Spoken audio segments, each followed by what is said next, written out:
नमस्कार। जय हिंद, जय भारत।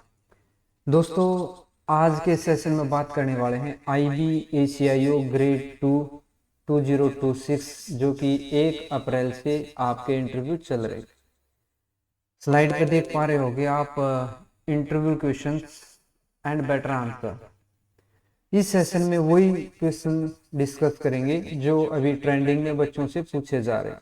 वो सब बातें डिस्कस करेंगे, आपको क्या करना है और क्या नहीं करना है, डूज एंड डोंट्स। ठीक है, यही बताऊंगा कि आपका इंटरव्यू कितनी देर तक चलता है। ठीक है, आपको क्या बोलना है क्या नहीं बोलना। तो let's discuss about IBACIO grade 2 trending questions one by one. Video को चाहे डबल स्पीड पे देख लेना, बट स्किप मत करना, ये आपके लिए इम्पोर्टेंट रहेगा। बाकी आपकी इच्छा है। सबसे पहले इंपॉर्टेंट पॉइंट्स क्या हैं आपको बताऊंगा कि honesty honesty is the best policy to crack this interview. क्योंकि ये IB का इंटरव्यू है, किसी नॉर्मल जॉब का इंटरव्यू नहीं है जहाँ पे आपको सीक्रेसी बनाए रखनी पड़ती है, आपको ऑनेस्ट रहना पड़ता है। जो बच्चा ऑनेस्ट होगा, जो कैंडिडेट ऑनेस्ट होगा, उसी को प्रेफर किया जाएगा। उसके बाद ट्रूथ, आपको सच बोलना है, झूठ का सहारा बिल्कुल भी नहीं लेना। एक बार आपने झूठ बोल दिया, उसको छुपाने के लिए आपकी जो माइंड प्रोसेस है, बैकग्राउंड में कुछ चलता रहेगा, जिसकी वजह से आप अदर क्वेश्चंस में भी अच्छा परफॉर्म नहीं कर पाएंगे। और जो 3 मेंबर रहेंगे पैनल की, उनमें से जो साइकोलॉजिस्ट होते हैं, उनका काम यही है आपको जज करना, आपको मॉनिटर करना। ठीक है, आपके बॉडी स्ट्रक्चर से वो बता देंगे अभी आप झूठ बोल रहे हैं या सच बोल रहे हैं। आपको नहीं बताएंगे, बट वो आइडेंटिफाई कर लेंगे, नोट कर लेंगे। Be yourself, be natural, आपको नेचुरल रहना है, योर सेल्फ रहना है। आपको ट्राई नहीं करना किसी दूसरे कैंडिडेट की कॉपी करने की, कि उसने इस क्वेश्चन का आंसर दिया मैं भी ऐसा ही आंसर दूं।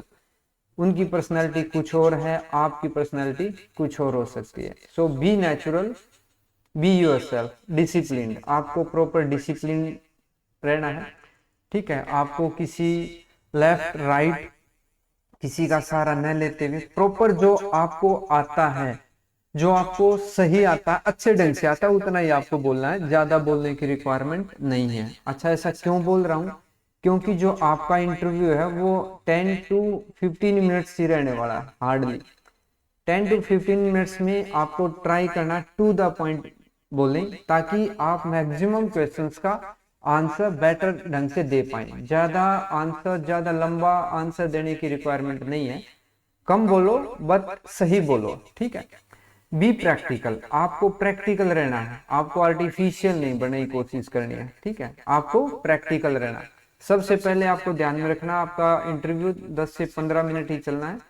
इसके लिए आपकी कम्युनिकेशन स्किल्स अच्छी होनी चाहिए। Try to speak in English if you can, क्योंकि इंग्लिश ही आगे जा करके आपका डॉक्यूमेंट्री लैंग्वेज, ठीक है, जो भी डॉक्यूमेंटेशन होगा, जो भी कम्युनिकेशन होगा, वो मैक्सिमम इंग्लिश में ही होता है।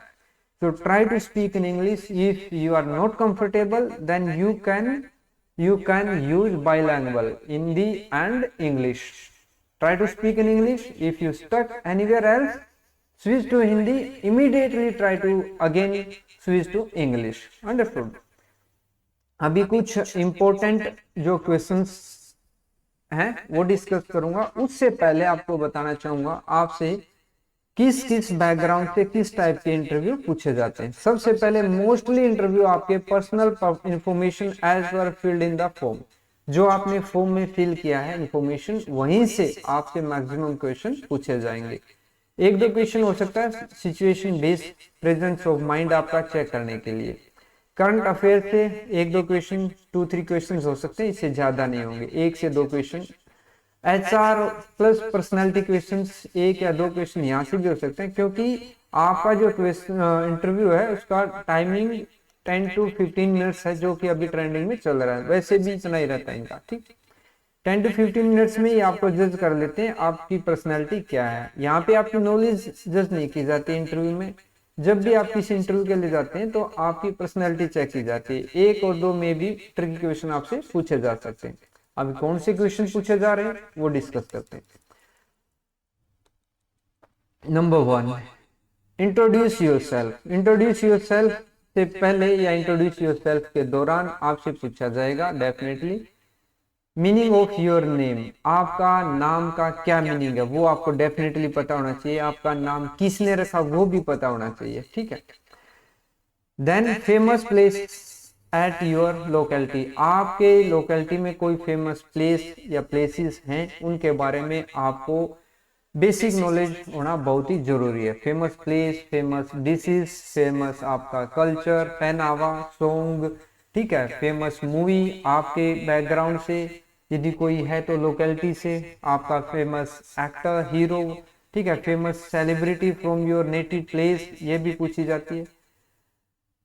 सकती है, जो कि अभी ट्रेंडिंग में चल रहा है। उसके बाद main sources of income, most important, मैं बहुत से बच्चों से पूछा गया मेन सोर्स ऑफ इनकम और एम्प्लॉयमेंट कहाँ पे, employment type of your people from your locality. आप जिस लोकेलिटी में रह रहे हैं वहां पे जो पॉपुलेशन है उनका मेन सोर्स ऑफ इनकम क्या है। लाइक एग्रीकल्चर है, इंडस्ट्रियल एरिया है तो वहां पे है, प्राइवेट जॉब है, गवर्नमेंट जॉब है, या डिफेंस पर्सनल वहां पे ज्यादा है।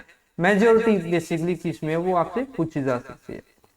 Next, any current issue at local और national level related to your locality और कम्युनिटी, ठीक है। आप जिस कम्युनिटी से आते हैं या लोकेलिटी से आते हैं उससे रिलेटेड कोई इश्यू, फॉर एन एग्जांपल जैसे यदि आप हरियाणा से बिलोंग करते हैं तो एमएसपी जो मिनिमम सपोर्ट प्राइस है वो, या तो कोई और इशू जो चल रहा है आपकी लोकेलिटी में वो आपसे पूछा जा सकता है, ठीक। Current issue at international level like Iran और इजराइल यूएस का जो वॉर चल रहा है उसके बारे में आपसे पूछा जा सकता है और पूछा जा रहा है बच्चों से, ठीक है। या तो रसिया यूक्रेन का जो वॉर है बहुत लंबा चल रहा है उसका क्या इम्पैक्ट पड़ सकता है। रिसेंटली जो ट्रेंडिंग में है वो अभी ईरान और इजराइल का ही है, यूएस का। इसका लॉन्ग टर्म और शॉर्ट टर्म क्या इम्पैक्ट पड़ सकता है हर कंट्री पे या ऑल ओवर ग्लोबल इकोनॉमी पे या हमारी जीडीपी पे इसका क्या इम्पैक्ट पड़ सकता है, ठीक। If you are already in service, किसी भी सर्विस में है या तो आप एक्स सर्विसमैन में, उससे ये डेफिनेटली क्वेश्चन पूछा जा रहा है, पूछा जाएगा व्हाई यू लेफ्ट। यदि आप एक्स सर्विसमैन है तो आपने जो भी डिफेंस फोर्सेस से थे वो क्यों छोड़ी, and why you want to join this service, क्योंकि दोनों काफी सिमिलरिटी दोनों में है। सो इसके बारे में आपके पास एक ठोस आंसर होना चाहिए, मींस बनावटी नहीं, रियल टाइप का आंसर। एग्जांपल के तौर पे आप क्या बोल सकते हैं, यही बोलना जरूरी नहीं, बट एग्जांपल के तौर पे कि डिफेंस फोर्सेस में जब मैं सर्विस कर रहा था तो मैं जहाँ पे भी मेरे ट्रांसफर हो रहा था सेम काइंड का इन्वायरमेंट मुझे मिल रहा था, जहाँ सेम काइंड का टास्क मिल रहा था। उसके बाद स्टैग्नेशन आ गया था यदि आपने 15 या 20 ईयर सर्विस किया है, प्रमोशन के रिगार्डिंग भी और सैलरी पर्पज के रिगार्डिंग भी। यहाँ पे आपको क्या है डिफरेंट काइंड का इन्वायरमेंट मिलेगा। आईबी में पूछ सकते हैं कि आईबी में भी सेम नेचर की जॉब रहेगी throughout your service, then you may answer that जब भी आपका ट्रांसफर होगा 3-4 साल के बाद डिफरेंट काइंड का आपको लोकेशन मिलेगा, डिफरेंट काइंड का आपको टास्क एंड रेस्पॉन्सिबिलिटी मिलेंगी, उससे आपको काफी कुछ सीखने को मिल सकता है। और यहाँ पे आपको हाई अपॉर्चुनिटी है टू अचीव समथिंग, ठीक है। पे एंड पर्क भी अच्छे यहाँ पे आपको मिल रहे हैं, ठीक। ये आंसर आप कर सकते हैं।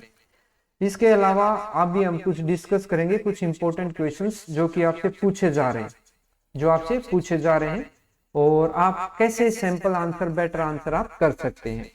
Like tell me about yourself. Tell me about yourself में आप ग्रेजुएट सभी हैं। I am a graduate with strong analytical thinkings, क्योंकि इस जॉब के लिए आपको एनालिटिकल होना बहुत ही जरूरी है। I have been preparing for competitive exams, क्योंकि सभी कॉम्पिटिटिव एग्जाम्स प्रिपेयर कर रहे हैं। ऐसा तो नहीं है कि आपने जस्ट आईबी का एग्जाम दिया, आपने कॉम्पिटिटिव एग्जाम्स की तैयारी की तभी आपने इस एग्जाम को क्रैक किया है।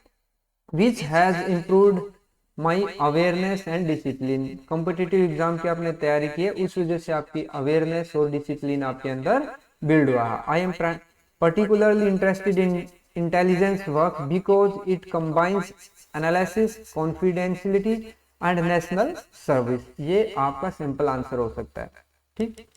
Next, why do you want to join IB, आप आईबी ज्वाइन क्यों करना चाहते हैं, आपका सिंपल आंसर हो सकता है। देखो ये आंसर यही आपको बोलना जरूरी नहीं है, आप अपने अकॉर्डिंग इसमें चेंज कर सकते हैं। ये मैं आपको सिंपल आंसर दे रहा हूँ कि बेटर आंसर आप कैसे कर सकते हैं, इस वे में आपको आंसर करना है, क्योंकि सब की पर्सनैलिटी डिफरेंट है। So according to your own personality you should answer.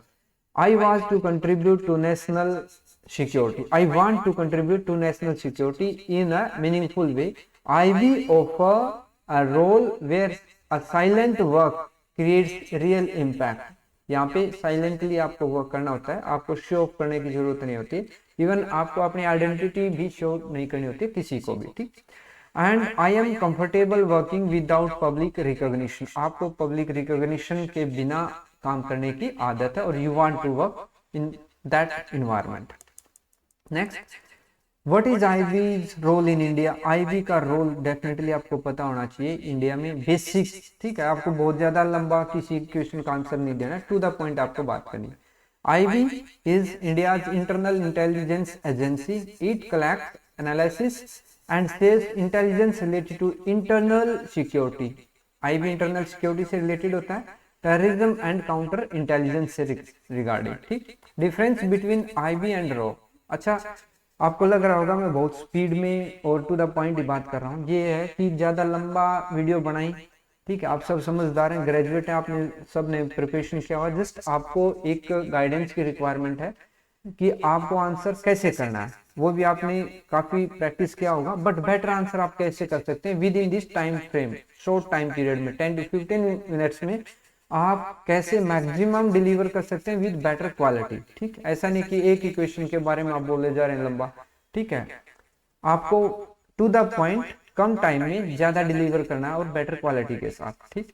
Difference between IB and raw, देखो आईबी इंटरनल सिक्योरिटी से रिलेटेड होता है और रॉ एक्सटर्नल सिक्योरिटी से रिलेटेड होता है। IB handles internal intelligence with in India while RAW focuses on external intelligence and foreign threats। Next, what is your biggest strength, आपकी biggest strength क्या है। I stay calm under pressure, ये most important strength है, यदि आपकी है तो definitely बताएं, क्योंकि आईबी को ये रिक्वायर होता है, आपके ऊपर बहुत ज्यादा प्रेशर होने के बावजूद आपको काम रहना है और आपको स्ट्रेटेजिकली आपको अपने आप को मैनेज करना है, इंफॉर्मेशन को मैनेज करना, ठीक। And think logically before reacting, कोई भी रिएक्शन देने से पहले आपको काम रहना है, लॉजिकली थिंक करना है, ठीक है। देन आपको आगे का स्टेप डिसाइड करना है, which is important for sensitive roles. Your weakness क्या हो सकती है, I sometimes over analyse decisions, आपको बहुत नेगेटिव नहीं बोलना, समटाइम्स ये वर्ड डेफिनेटली यूज करना है, ओवर एनालाइज आपको नहीं बोलना, बट यस ओवर एनालाइज बोलना, उससे पहले आपको समटाइम्स, डायरेक्ट ओवर एनालाइज नहीं बोलना, ठीक। I sometimes overanalyze decisions, but I am learning to balance speed with accuracy। आप ज्यादा इंफॉर्मेशन के ऊपर एनालाइज करने के ऊपर कई बार टाइम वेस्ट कर देते हैं, जिसकी वजह से आपकी स्पीड और एक्यूरेसी जो है वो इम्पैक्ट हो जाती है, but I am working on this to balance with the speed with accuracy, ठीक। Next, how do you handle confidential information, confidential information जो होती है उनको आप कैसे हैंडल करते हैं। I understand its sensitivity, I avoid